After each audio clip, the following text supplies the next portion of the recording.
Saudara-saudara yang dikasihi Tuhan, selamat berjumpa di dalam renungan singkat ini.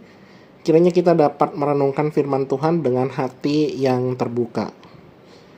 Pernahkah kita merasa Tuhan itu jauh? Mungkin saat doa-doa kita rasanya tidak dijawab, atau saat kita bingung menentukan langkah dan tidak dapat petunjuk yang jelas. Kita ingin mendengar suara Tuhan, tetapi yang ada hanya keheningan. Situasi seperti ini bisa membuat iman kita goyah. Untuk mendapatkan jawaban dari permasalahan ini, mari kita membaca dua ayat dari pasal yang akan kita renungkan, yaitu dari Mazmur 19 dan 20, terkhusus dari Mazmur 19 ayat yang kedua dan Mazmur 20 ayat yang ke-8. Mazmur 19 ayat yang kedua, demikian firman Tuhan, langit menceritakan kemuliaan Allah dan cakrawala memberitakan pekerjaan tangannya. Kemudian dari Mazmur 20 ayat yang ke-8, orang ini memegahkan kereta dan orang itu memegahkan kuda. Tetapi kita bermegah dalam nama Tuhan Allah kita. Dua ayat ini berbicara tentang dua hal yang penting, yaitu tentang yang pertama bagaimana Allah menyatakan dirinya, dan yang kedua bagaimana seharusnya kita merespons dia. Mazmur 19 mengajarkan bahwa Allah tidak pernah benar-benar diam. Ada dua cara ia berbicara. Pertama, melalui alam semesta. Setiap hari matahari terbit, setiap malam bintang bertaburan. Semua itu adalah bahasa yang berbicara tentang keberadaan dan kuasa pencipta. Tidak perlu kata-kata, tetapi siapapun yang melihat alam bisa menangkap pesannya. Ada Allah yang maha besar di balik semua ini. Dan yang kedua, Allah berbicara melalui firman-Nya yang tertulis. Pemazmur menggunakan berbagai kata untuk menggambarkannya. Taurat, peringatan, titah, perintah, semuanya sempurna, teguh, dan benar. Fungsinya bukan hanya sebagai aturan, tetapi juga sebagai penerang yang membuat mata bercahaya.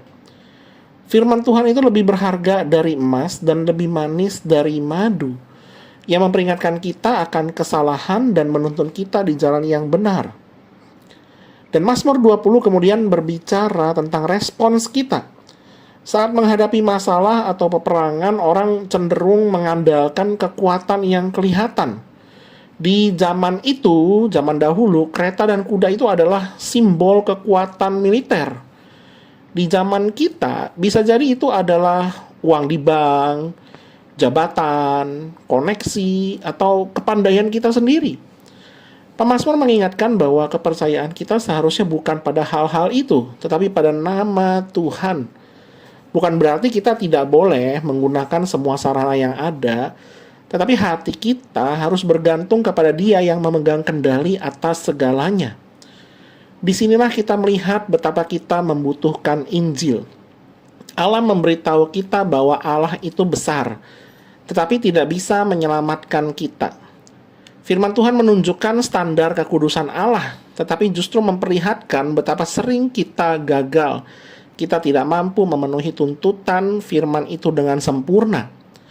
Namun kita bersyukur karena Allah tidak hanya berbicara melalui alam dan kitab. Ia berbicara melalui anaknya, Yesus Kristus. Yesus adalah firman yang menjadi manusia.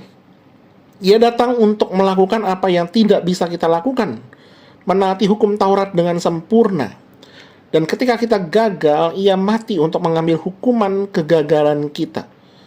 Kebangkitannya membuktikan bahwa pengorbanannya diterima Bapa. Karena itu ketika Mazmur 20 berkata, bermegah dalam nama Tuhan, kita sekarang tahu nama itu adalah Yesus. Dia Tuhan yang menyelamatkan. Dalam kehidupan sehari-hari, ini berarti setiap kali kita dihadapkan pada masalah, langkah pertama kita bukanlah panik dan mengandalkan kekuatan kita sendiri, tetapi berdoa dan menyerahkan semuanya kepada Dia yang berkuasa. Bukan berarti kita pasif, tetapi kita aktif mengandalkan Dia dalam setiap usaha kita. Saudaraku, Allah tidak diam. Ia berbicara melalui alam yang terbentang luas dan melalui firman yang tersedia bagi kita. Dan yang terpenting, ia telah berbicara melalui Yesus, bukti kasihnya yang terbesar. Karena itu marilah kita belajar mendengar suaranya dan menaruh percaya hanya kepadanya. Mari kita berdoa. Tuhan, terima kasih untuk alam yang setiap hari mengingatkan kami akan kebesaran-Mu. Terima kasih untuk firman-Mu yang menjadi pelita di dalam hidup kami. Ampuni kami ketika kami lebih mengandalkan kekuatan kami sendiri daripada berseru kepadamu. Ajar kami untuk hidup dengan percaya penuh kepada Yesus, Juru Selamat kami. Dalam nama Tuhan Yesus kami berdoa. Amin.